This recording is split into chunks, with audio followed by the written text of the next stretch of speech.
First session in a series of Taking the Lead 2020, Policing and Justice. My name is Edna Young Clinton, a resident of Ames, and I am the president of the Ames NAACP branch. The brutal and senseless killing of George Floyd and many others like him is an indication that this country still has much work to do. In the aftermath, it has opened the door for real critical and courageous conversations that lead to produce positive changes. Every community, including Ames, has work to do to ensure that we are moving toward equity of treatment and outcomes for all. The NAACP advocates for smarter, results-based criminal justice policies to keep our communities safe, including treatment for addiction and mental health problems, judicial discretion in sentencing, and an end to racial disparities at all levels of the system. I would like to take this opportunity to thank the City of Ames for partnering with the Ames NAACP branch to make this important series available. We are pleased that the city has adopted goals essential to ensuring equitable policing and justice. Those of valuing a diverse, equitable, and inclusive community, and of evaluating communication and engagement with the public. As you listen tonight, I encourage you to pause and remember, nothing changes when we don't learn, grow, and share with humility and desire for justice. We also invite you to join us for the second session of the series on Thursday, June 25th, 2020, same time, same place. Now, we will hear from Mayor Haler, and then after, our moderator, Dr. Reginald Stewart. Thank you, Edna. On behalf of the City of Ames, I welcome you to tonight's community discussion. I'd like to personally thank NAACP President Edna Clinton for her leadership, Moderator Dr. Reg Stewart, and Police Chief Sykosh and Newton for being panelists, and the NAACP for hosting tonight's discussion. The City of Ames is honored to co-sponsor tonight's event.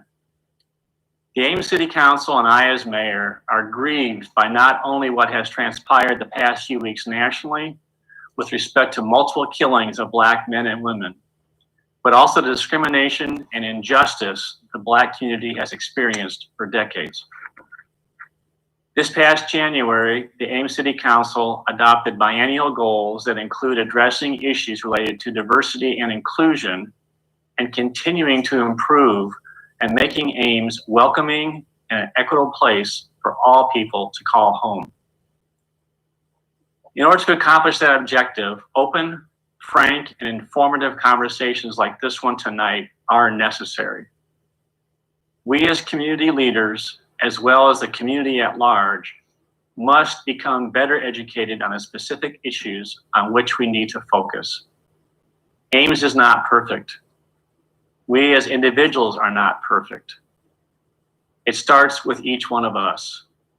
I, along with council, am committed to personally improving in these important areas of our lives and community. I strongly encourage all Ames residents to be actively listening to, participating in, and engaging discussions like these tonight. We need to assess ourselves individually and identify what changes each one of us need to personally make. And we need to commit to working together to strengthen our community in order that every person, regardless of their color, race, creed, sex, national origin, religion, ancestry, disability, sexual orientation or gender identity, or socioeconomic status, feel welcome and are treated equally here in Ames. It's an honor to be part and parcel of these series, and we want to make people aware of the fact that these are being recorded. They will be available on demand. And so we encourage you to spread the word, to encourage friends, family, and others to review these, and all of them will be archived. And so you can go to the City of Ames website, and that will give you the information necessary in order to access it. So it's my honor to turn the evening over now to Dr. Reg Stewart. Reg? Thank you, Mayoral. Good evening, I'm Reg Stewart, Vice President for Diversity and Inclusion, representing Iowa State University. I'm here because Black Lives Matter. I'm honored to moderate today's session. I want to thank the Ames branch of the NAACP, as well as the city, for leading the first of a series of community conversations. So we're going to take a moment to calibrate the conversations so that everyone in the audience understands where the questions came from, and then we'll move fluidly and quickly through. We have a lot of ground to cover. We are very, very excited about the opportunity to hear from both of our area police chiefs. Gentlemen, thank you very much for being here tonight. In January of 2017, then Attorney General Loretta E. Lynch released the Attorney General's Community Policing Report, a summary of the Attorney General's 12-city community policing tour and the Department of Justice's regional justice forums. The document was developed as a tool for communities and law enforcement agencies seeking to deepen their own commitment to community policing principles and practices. For tonight's event, we have drawn our questions from the NAACP membership, as well as former Attorney General Lynch's document, in order to better understand law enforcement in our city, as well as how these departments fit into the larger policing for justice system. The report was framed around 6 pillars, as are the questions. The 6 pillars are building trust and legitimacy, policy and oversight, technology and social media, community policing and crime reduction, training and education, and officer wellness and safety. It is the goal of tonight's session to better understand the police departments that have jurisdiction in Ames, with the intent of identifying those areas where we can help create a justice system for all community members. We will ask these questions. They were previously submitted. We fully realize we may not get to all of the questions. This is why we encourage you to come back for future sessions. We're going to begin with question number 1. To ensure the conversation moves fluidly, gentlemen, if you could keep your answers to 2 to 3 minutes at the most. We have a lot to get through. And the order that we'll go in is we'll go with Dr. Sykosh first, and then Dr. Newton. Would you take just a moment to introduce yourselves, tell us a little bit about yourselves, your departments, and anything that you want us to know? Certainly. I appreciate that chance to be a part of the conversation tonight and engage with the community. We've been working hard on these issues, but there's much to do. So this is an important step, and it's really a pleasure to be here and be a part of this. I grew up in Wisconsin. I grew up in Madison, Wisconsin, and you'll hear a connection to Chief Newton as he speaks as well. My education originally was in community health and public health. In that line of work, I spent time working with low-income family health programs and drug prevention. Eventually taught in the university system in Wisconsin. Came to ISU after that experience and was on the faculty. Moved to student affairs and enjoyed my time there. Found myself dealing with students who were having difficulty in school. I had a passion for higher education because I saw it change lives. I saw people's personal lives get better, their friends got better, their families improved, their aspirations grew, and communities benefited from that. So I loved my time in the university, and it instilled a passion in me in student affairs for the work.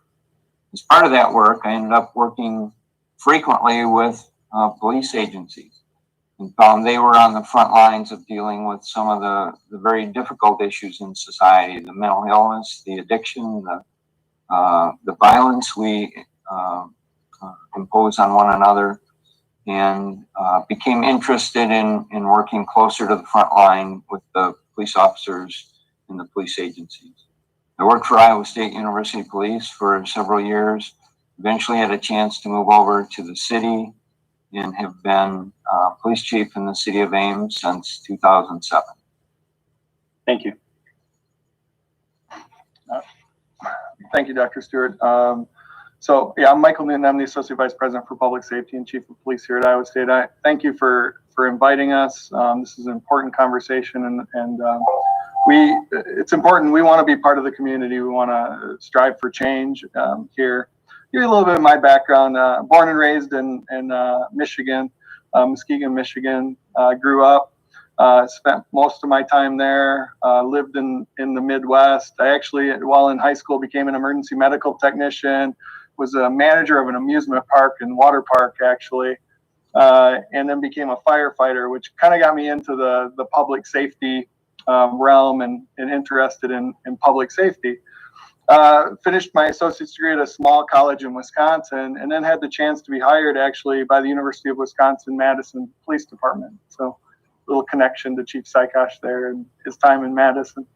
I spent 19 years, almost 19 years with the UW-Madison Police Department, serving in a variety of capacities and roles, ending my time there as a captain, working on a number of issues. When I started in law enforcement, I had an associate's degree, and while I was while I was working, finished my bachelor's, my master's, and my PhD, because I knew how important education was and how I could help the community differently with that. While I was in Madison, I spent a lot of time as a liaison with our sororities and fraternities there, and also was a liaison with the National Alliance on Mental Illness, Dane County, and eventually became the president of a National Alliance on Mental Illness, Wisconsin, and had a lot of connections to de-escalation training for law enforcement. It was a passion of mine, and I was involved with on the mental health front.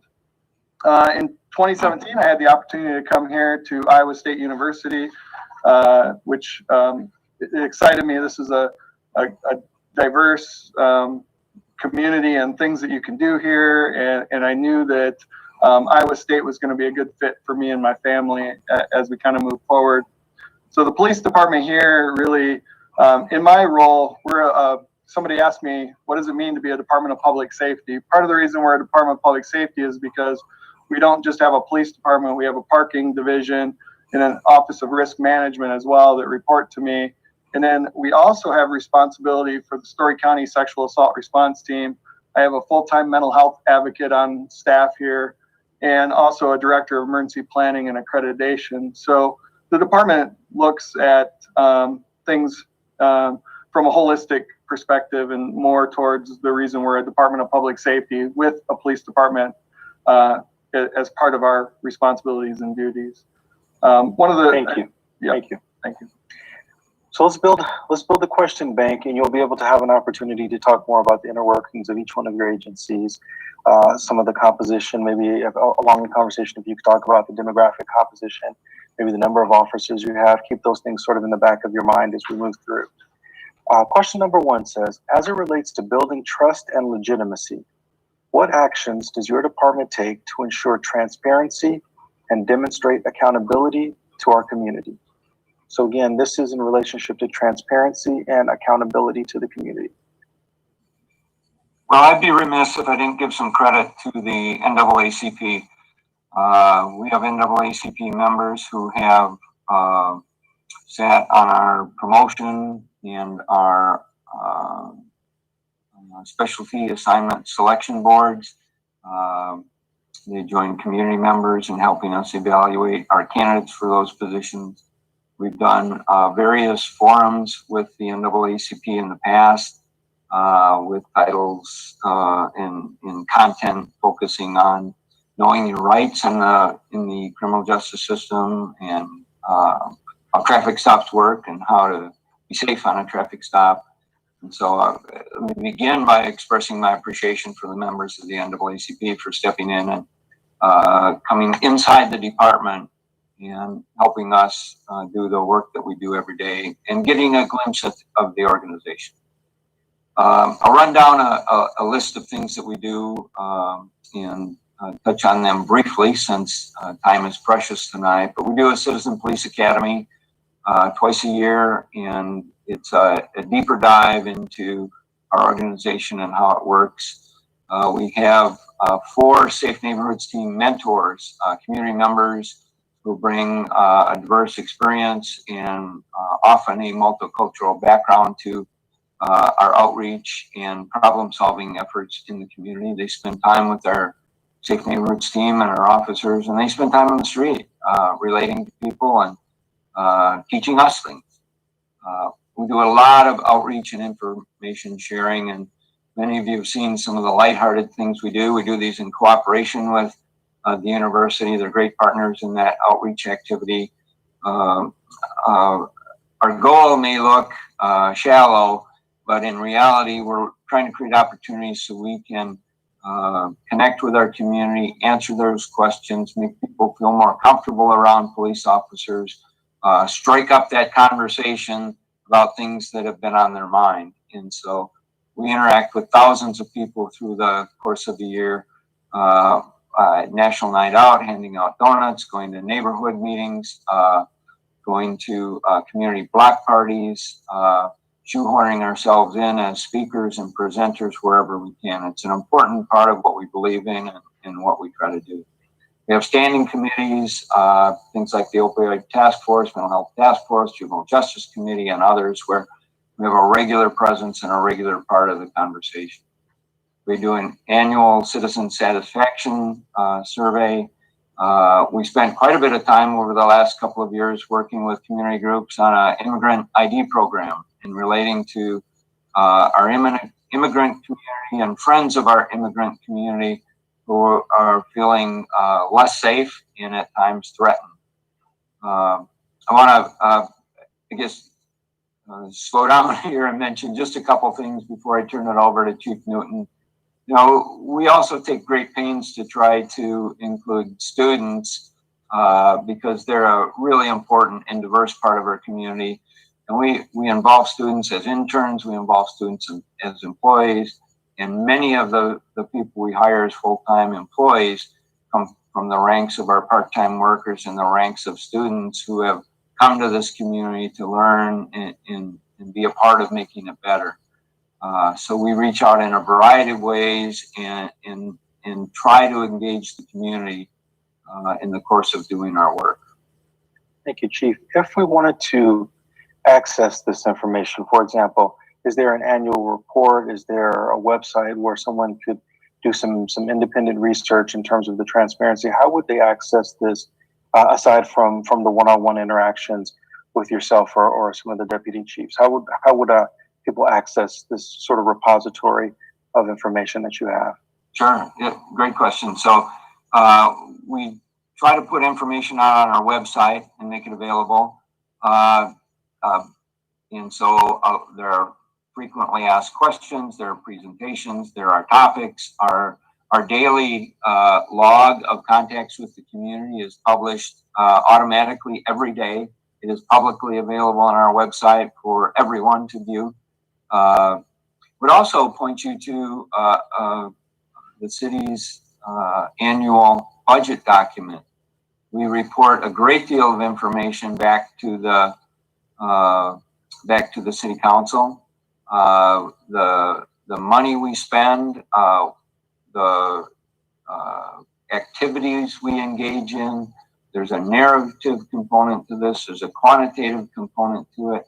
And it's a document in which we try to update the community and update the council on the challenges that we're encountering in trying to keep this a safe place to live. Thank you, Chief. We'll try to make sure that the NAACP can curate these different sort of information points, and that way people can go to either this website or another to make sure they have access. Chief Newton, same question. Yeah, I mean, for us, trust and legitimacy is really important. You know, when I think about our vision of our department or the Department of Public Safety, pursuing excellence in public safety while moving forward, building community. It's about building community, and that's one of the things that we strive to do. That's very important to this organization, and I hope the community has seen that through our community outreach efforts. And the one that I'm going to highlight here is our Engagement and Inclusion Officer program. That program started really small, started with a couple officers. It was actually called the Multicultural Liaison Officer Program when I first got here to Iowa State, and we had 3 officers involved. And as I talked with the community wanted to see more. They also didn't like the name of the group because they felt that it wasn't encompassing of the entire community, and I felt the same way. It wasn't. What about the great work that Lieutenant Hale was doing with the LGBTQIA+ community? How do we capture that? How do we capture the other work that officers are doing on a daily basis to build trust and legitimacy with the community? So we, in partnership with the Dr. Stewart's office and the Vice President of Diversity and Inclusion, we really formed a strong team bond partnership to enhance the Engagement and Inclusion Officer program. And now with over a dozen officers involved in that effort, and also we went towards a full-time Engagement and Inclusion Officer. So Officer Natasha Green every day is working on building the trust with the community. But we also recognize that it's not just the efforts of a single officer. It has to be the entire organization that's helping build that trust. So one of the other things that we did in 2018 was I started a student advisory board. So it's a diverse group of students on campus, and they advise me as chief of police. I bring them things that we're working on, issues. They bring me issues, and we talk through them. They've actually reached out to me recently. They want to meet over the summer. Never been able to get students to meet over the summer, so I'm excited to work with them throughout the summer to talk about these issues and more. We also are heavily involved with campus conversations. These campus conversations have really helped us to build partnerships with community, to hear from our community. We give a number of presentations. We're revamping our Citizens Academy as well so that we can get more folks involved. We're heavily involved in the National Conference on Race and Ethnicity and the Iowa State Conference on Race and Ethnicity. Actually, our officers this year were supposed to speak again. We've had them speak at the national level one other time, and we're really excited. Those partnerships have made our officers think differently about the issues that we're facing here in Ames. We're like Ames, we're on a number of subcommittees and working groups, a lot of the same. Our partnership with the city of Ames is very strong. Chief Sykosh and I talk regularly because the issues that we see cross over into the city and vice versa. And if we're going to build trust in this community, it has to be a partnership with ISU, Ames, and the community, because we're all in this together and we're all partnership if we're going to change the culture that we have here. Thank you, Chief.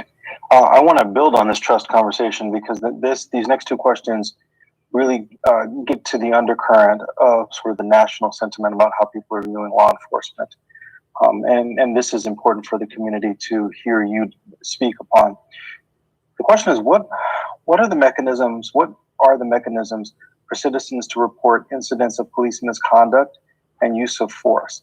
How is that tracked? And then what is the process for your department in handling police misconduct? So again, this is, what are the mechanisms to report misconduct? How is it tracked? And then ultimately, what is the process for addressing it?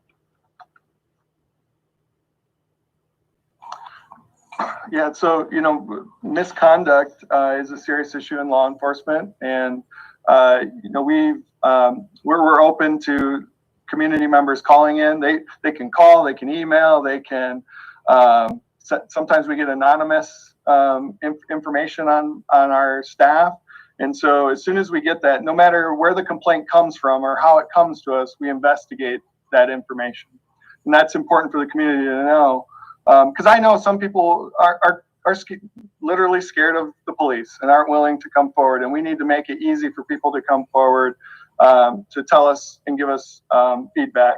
The great thing is our organization, we have body cameras, and everybody has a body camera. Mine's on right now. I have it. I wear it every day.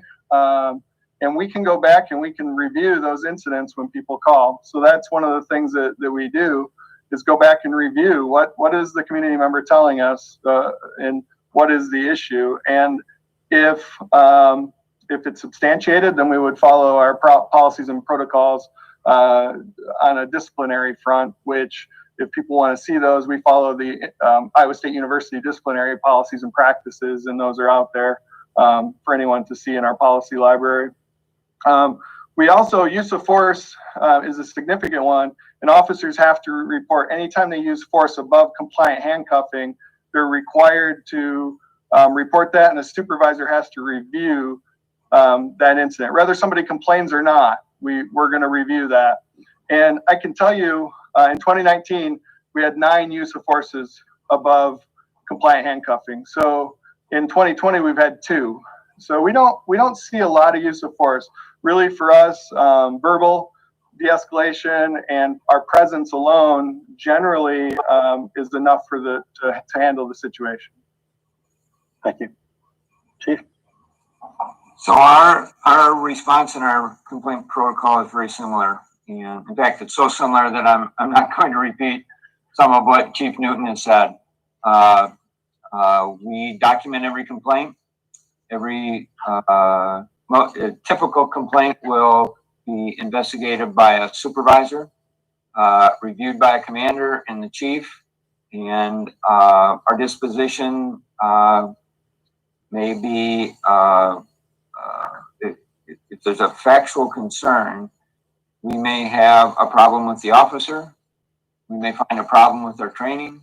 We may find a problem with their policy. And we look at complaints as a rich source of information about where we may have problems. It's an important early warning system for us. It helps us identify things officers don't understand, or deficiencies in our training, or sometimes people with a short temper and a bad attitude. And I really want to plead with the community to be willing to come forward, make that call to us, ask for a supervisor, or when you call in or email, let us know you want to make a complaint. We want to talk to you about your concern. We want to work through that. We want to identify the root cause of that concern. And the fact that our interactions with citizens, like ISU, are all recorded on body camera, with cameras in our cars. There's generally very good documentation of these incidents. It lets us look closely at them and try to determine the actual facts of the matter. No, there are times where the person sees themselves on video and says, wow, it looks a little different when I see it in the clear light of day. That's a helpful conversation too. That person doesn't have to carry that anger and frustration around for a year or 2 years after this interaction. If they come back and we take a look at this together and look at what happened. This is self-reflection on the police officer's part. Pardon me? This is self-reflection on the police officer's part. And sometimes on the citizen's part. Sure. Okay. Officer is trying to de-escalate. If someone's angry or fighting or intoxicated or impaired, they don't all see their own behavior clearly. And it does help them to see on that video what some of this looks like to bystanders or to the officer. And frankly, a conversation with someone following one of these incidents in the clear light of day can be calming and can help clear the air and create some understanding for both of us. So again, the complaints are very valuable to us. We document them. We retain the video of them. I review them. We retain a file of complaints over the years. We monitor those complaints for patterns of problems with the department, patterns of problems with our policies training, or patterns of problems with individual officers. So should a person be injured during this interaction? The question, this is building on it, so I'm sorry to jump in at the end of the statement. If a victim or if a civilian or if a citizen, is wounded or injured during this interaction, the question is framed, do you ensure that the victims who are wounded by officers receive immediate medical attention? And I think we can understand sort of the nature behind this conversation. So this question, so if you could speak to that. So is this my question first? If it is, sure thing. Absolutely, yes. We have a great partnership with the hospital. The paramedics respond quickly to our calls. If we're concerned about someone who's being arrested or someone who is not being arrested, but we are interacting with, we will engage the medical support and they respond quickly. If an officer is involved in a use of force incident and a citizen is injured or even might be injured or complains of pain, injury, swelling, we will call the paramedics. They will have a medical examination, and if it's appropriate, they'll get medical care for that condition. So absolutely, it's a core principle that we train to, and that sense of humanity, that sense of caring about another person is something we look for from the very beginning of our hiring process. So thank you. We joined this country in being appalled by what we saw on the street in Minneapolis. That can't be the way police officers behave. We've got to stop. Agreed. And we're stopping it here. So let me be clear on that. Our policies are very similar in this regard. I would add that, my policy says they will immediately provide first aid and they will immediately seek and get assistance to the individual. That's at the core, and that would be something we would review in the use of force piece. So anytime, talking a little bit about that, anytime we do the use of force review, we're also looking at every policy that goes along with that use of force, and did the officer follow that policy? Is that policy, or is there something flawed in the policy that goes along with that? And so it's really important to us that we take care of the person. The goal is to get the situation under control as fast as we can, and then seek attention and medical attention for the individual. Even if we don't think that they were hurt, if they complain of anything, we ask our officers and require them to seek first aid and medical attention. Thank you. Let's stay right in that lane because we're talking about the citizens. Now let's talk about the police officers. How do you ensure the wellness and safety of your officers, both physically and mentally? Chief Newton, why don't you take that one first? Sure. Yeah. So that's been an ongoing topic across the country, and it's plagued the police departments of recent when we've seen the number of officer suicides that are out there, and my agency was affected by that as well with one of our officers. And so for me, I'm on the board of NAMI Iowa, and mental health and taking care of our people is front and center for me. Here at Iowa State, we have the fortune that we have a voluntary program, Adventure 2, where we really encourage our staff to participate in those. And it's not just mental wellness that we're thinking about. We're thinking about physical and emotional and anything else that may cause them issues while they're at work, right? So all of these factors can affect them and affect how they respond to the community. So we recently came up with a partnership with the local health club. We buy all of our officers and our police department staff fitness memberships to that health club so that they can work out, they can take care of themselves. And we also, anytime we have a critical incident, we require the officer to go see our contracted psychologist. Whether they want to or not, they go for this hour session, and they can talk with the psychologist about whatever they want, but it's important that they go and they have that connection. And then throughout the year, we let them know that if they want to visit our contracted psychologist, they can at any point in time. We also have employee assistance program available. And recently we started working with our team on the creation of a peer support team. And we're excited to get that launched and get that going.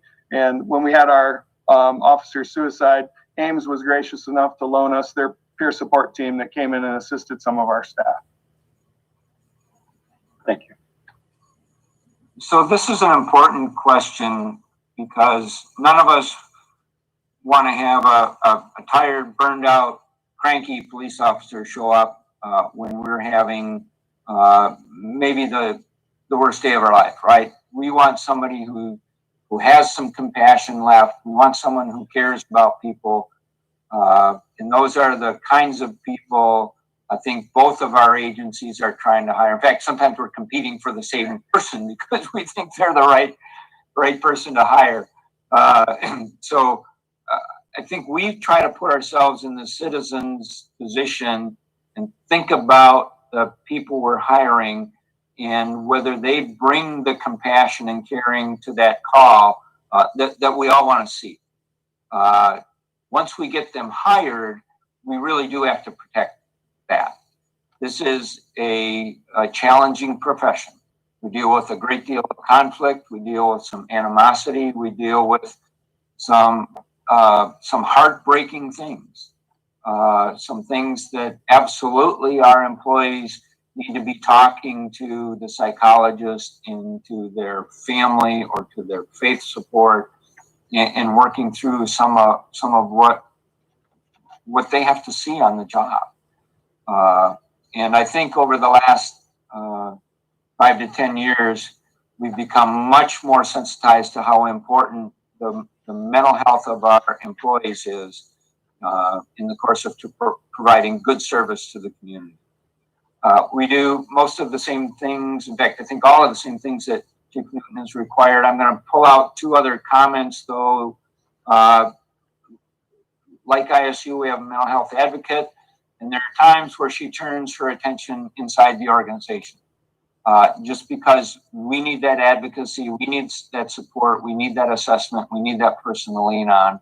And we've discovered that our mental health advocate who serves the community at times also serves us. And then we are building I think, a rich and strong peer support program. We have leadership across the ranks. We have actually sent a number of our people out for training. We have a self-supporting structure that encourages people to lean on one another during difficult times, bridges to professional care, and provides a system for early and socially acceptable, organizationally acceptable intervention in those difficult times. So there's probably more to do, but I think we're working hard to make sure that the people we're sending out on the calls, the people who are interacting with the community are healthy and still committed to doing a good job for the citizens of our community. Thank you very much. Well, you made it to the 25% mark of the questions. We got a lot to get through. We appreciate you thus far. These next 2 questions are going to shift. And what I want you to frame these as, and I want you to sort of think about, these are directly related to this pervasive sort of anti-Black sentiment that people experience when engaging with law enforcement. And so what your community wants to know is, in what way, if any, do you attempt to determine racial attitudes of individual employees as job applicants? Is this a factor in your job application? So really what this is trying to get at is your sort of evaluation metrics as you're bringing people into the force and really kind of help us understand, get a mind around when you're doing your recruiting. What are the types of things, because you see what's happening nationally? What are you doing as chiefs to sort of take a look at this and evaluate it and ultimately make a job offer? So, Chief Newton, you want to take that one first? Sorry, Shakash, you were going. Go ahead, Chuck.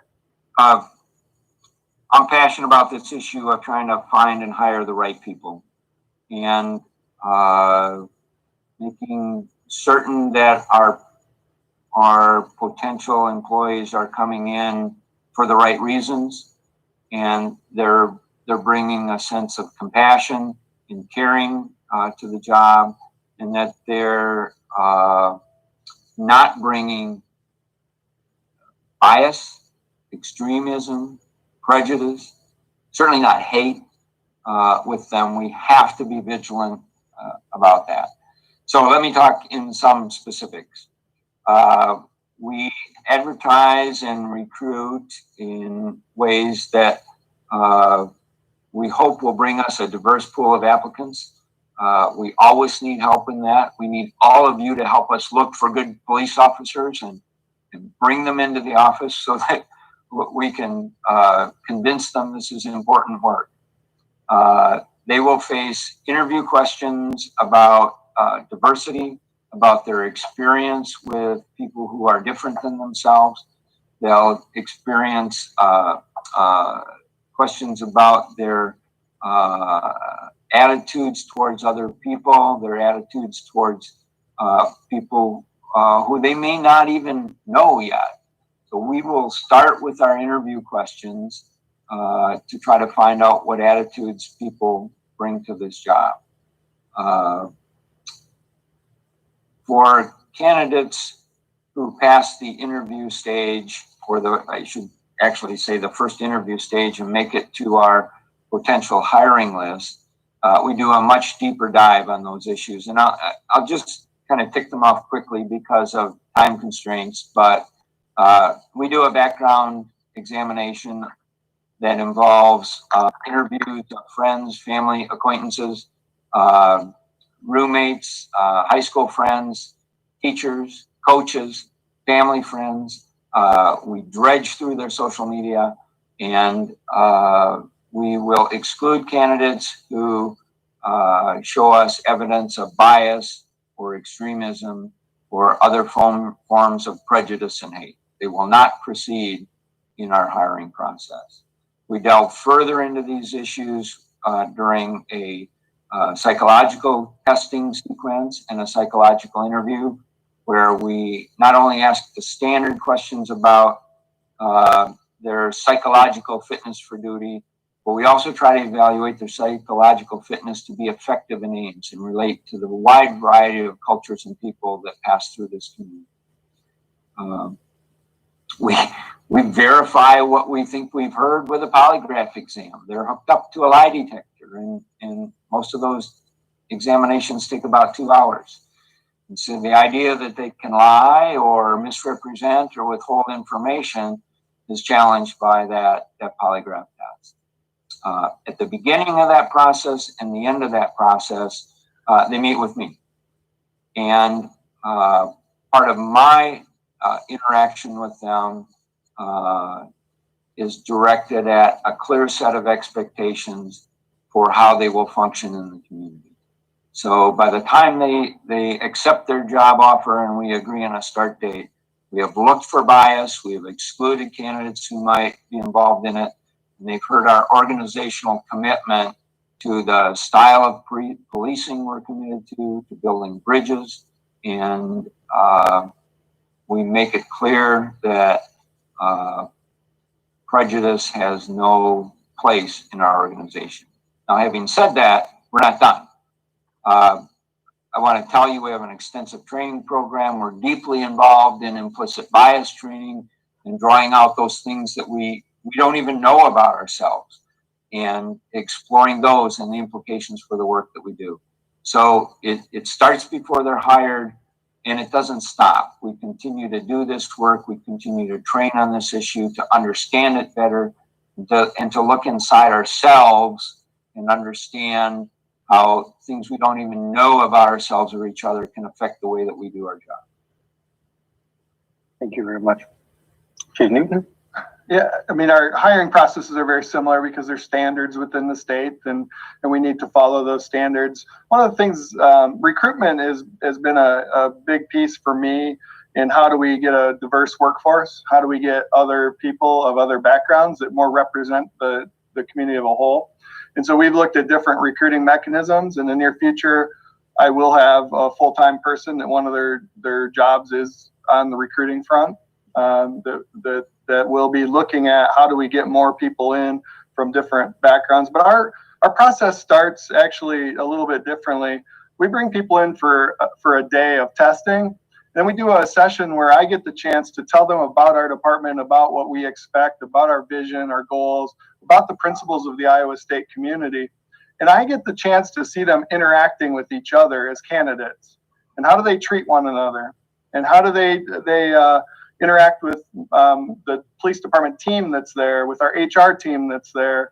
And I've gotten a good sense on the right fit and the right candidates. And one of the things I say to them in that session is, I need to make sure you're the right fit for us, and you need to make sure you're the right fit for this organization.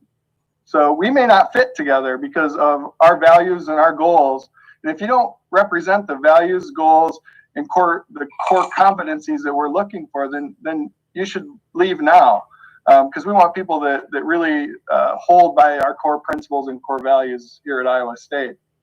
And so I got a good sense of the candidates, and then they go through the normal rigorous pieces where they have an oral board. We do bring community members into our oral board now. That was a change that we made that I think is super important to have community folks that can help us. Is this person really, a cop might think they're a good fit to be a cop, but are they a good fit for the community? And that's important to me, and I know it's important to the community that we have here in Ames and Iowa State. And then, we're doing a lot of assessments. We do our psychological assessment. We ask them hundreds of questions that try to get to the root of, are they going to be a good fit? And sometimes we find there are people that have histories that are probably racist, and we can weed them out early on in our processes that we have. I'm proud to say that 32% of our officers here are female, and then 22% of our officers come from some other background or some other racial makeup other than white. And so while we still have a ways to go, we look pretty similar and pretty representative of the community here in Ames, which is exciting. It helps build a stronger department and community. Thank you. And I think it's probably important to make sure that we daylight when we think of other than white, in some way to convey that I think you know what I think you know where I'm going. We spend enough time together. Yeah. But can you build on? I think that what was helpful from Chief Sakash is not only what happens in the onboarding process, but then once you have people in the organization, we all carry bias, and so we're all working actively towards unpacking that and addressing it. So, Chief Newton, tell us about your education and training programs for your officers who are on duty. Yeah, absolutely. So they all officers go to the Law Enforcement Academy, which is 16 and a half weeks long, unless they come certified from out of state, and then there's a different process. But everybody has to go through an academy, and in the academy they get all the basic skills that a police officer needs to function, including minimal racial bias and minimal cultural diversity training. So we definitely expand on that once they get into our organization. Our process is a little different. Ours is called PTO, Police Training Officer. It's a 15-week program that looks at 15 different core competencies throughout the training. And it's a problem-based learning model. And so a lot of the learning is put onto the officer, the new officer, to see how they adapt and how they fail and how they understand the competencies that we have. And I'll rattle off those core competencies because I think it's helpful. Vehicle operations, conflict resolution, use of force. We also call that response to resistance. We're trying to get away from the use of force title. Laws, policies, problems. Cultural diversity is a big core competency. It's something that we look at throughout the entire training process. Legal authority, individual rights, officer safety, communication skills, ethics, and self-awareness. Self-awareness becomes really important because can they actually see the issues that they have within themselves? Can they see how they're treating people throughout the training process? But those core competencies follow an officer throughout their career. Those are the things that we're going to evaluate on when we look at your annual evaluation. Are you holding true to those? Do you understand those core competencies?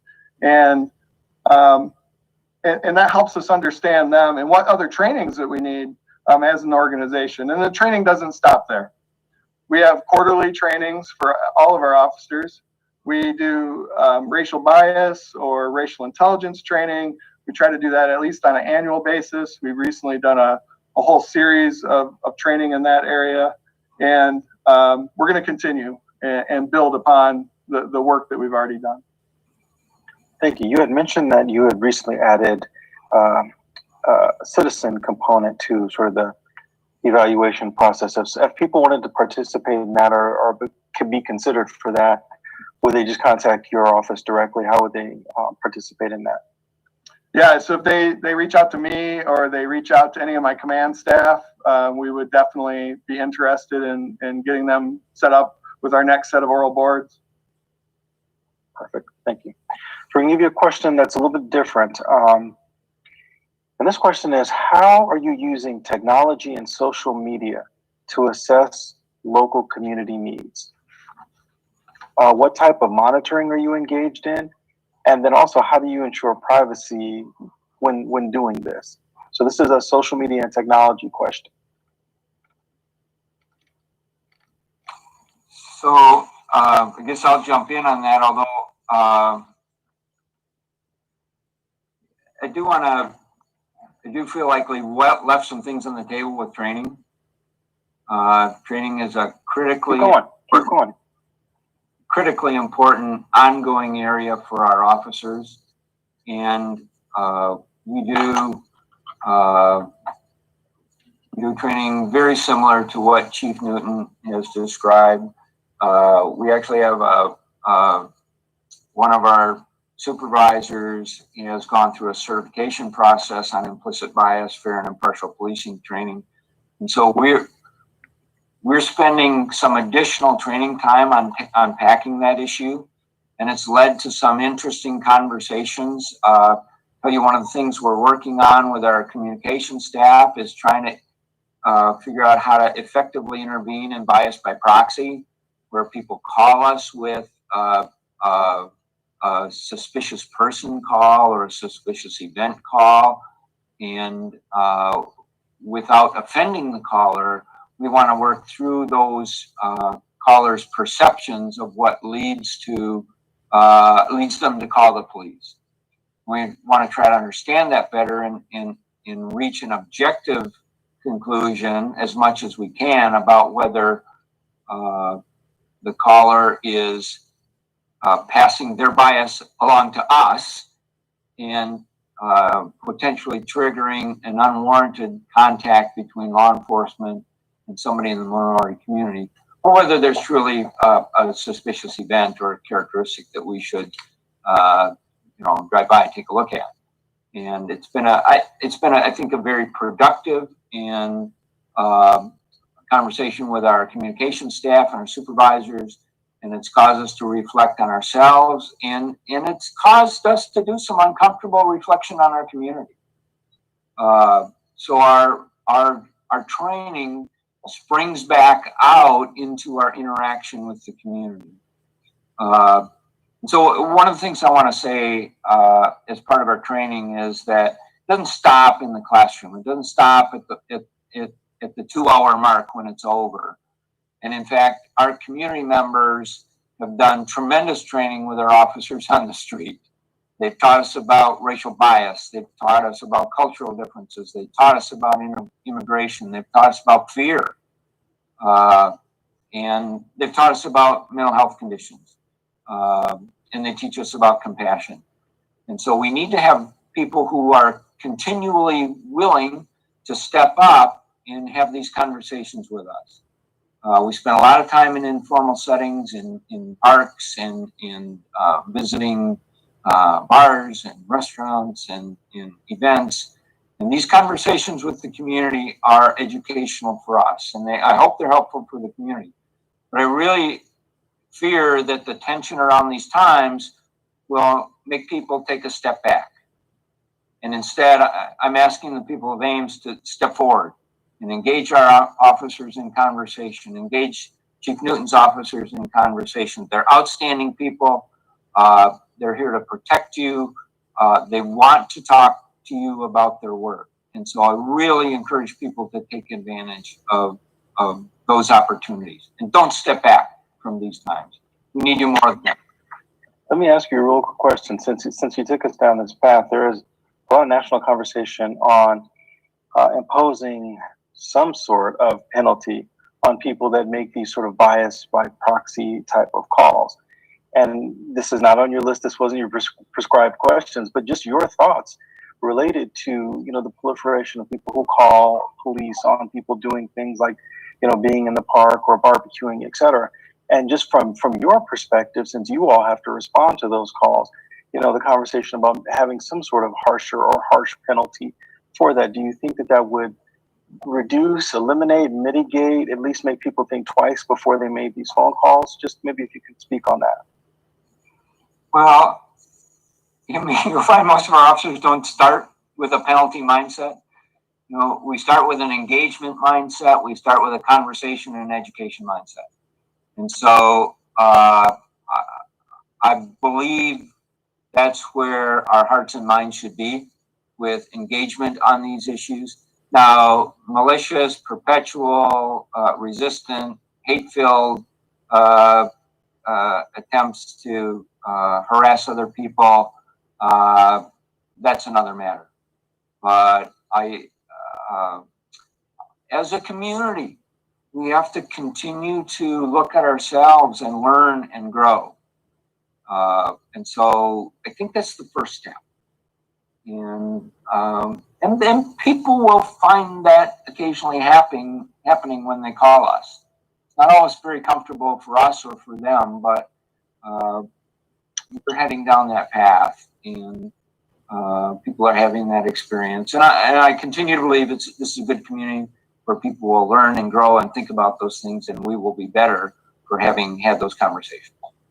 Chief Newton, your thoughts on that? Yeah, I think that one of the first starting points is always education, right? Educating people about the appropriate ways. That's why we did the campus conversation on big or small, who do you call?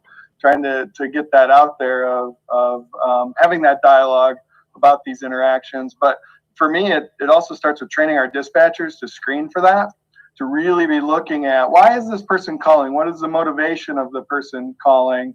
And trying to get those probing questions that hopefully then will get it so that we don't respond. We've had that here in this community where the person of, X person is sleeping in the den. Well, what's suspicious about that? Asking the right questions. How do you know they don't belong? And getting to the root of it. Now, I think there is the opportunity, right, that sometimes it does take a penalty to change behavior. That's what citations are about. That's what our court system is about, is to change people's behavior. But I'd like to believe that we can start with dialogue and communication and education at the core of it. Thank you very much. Also remember that people come to this community from all over the world, and their history with police, their interactions with police, their perceptions and expectations of police they vary tremendously. And so we have to educate people who come to this community about our expectations, and sometimes we have to redirect some of that energy that Chief Newton just referred to. Thank you. If you look at our agenda, 6:57 required us to do wrap up, and we are at 6:58.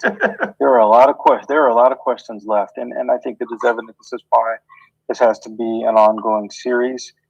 So we wanted to make sure that everybody who was listening and participating to continue to bring your questions and forward them to our Ames branch of the NAACP. We will continue building the conversation. We knew we couldn't capture everything or get to the depth we wanted. There's more conversation to be had on the recruiting process, the training process.